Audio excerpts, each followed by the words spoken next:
Art TV. Magandang araw mga boss, at ito nga po, bibigyan natin ng hustisya itong itsura ni brother kung ano magiging kalalabasan ng gupit nito. Sabi niya mid-taper fade daw. Okay, let's start. At ito nga po, nagla-lining tayo. Ganyan tayo mag-lining mga boss Pag nagti-taper fade tayo, ganyan napaka-solid pagka mapagaganda yung kalalabasan nito. Yan, ganyan kalahati.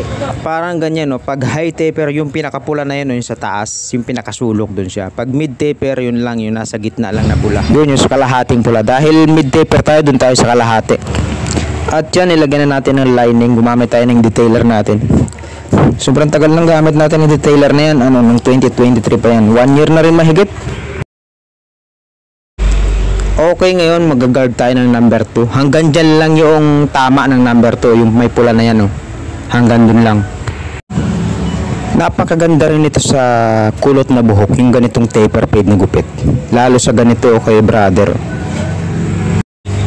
Okay, guard number 1 tayo. Yan hanggang dun lang sa kalahati. Kung ano yung taas natin kanina, yun hanggang doon lang tayo yun lang tayo mag-guard ng number 1. Doon lang ang tama.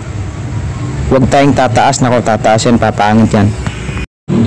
At yung pinakagitna na yan yung may araw na yan huwag mo nang uunuhin yung pinakataas niyan na yung pinakadulo lang sa baba yan yung sinusungkit natin.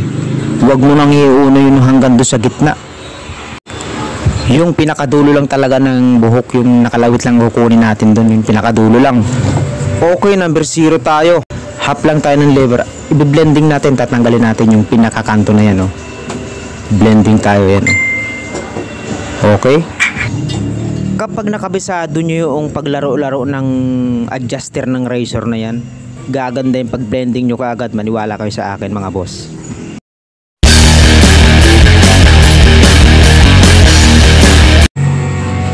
Okay, dito na tayo sa right side. Same process lang kung ano yung ginawa natin doon sa left side para dito. Malapit tayong matapos mga boss at makikita na natin ang final result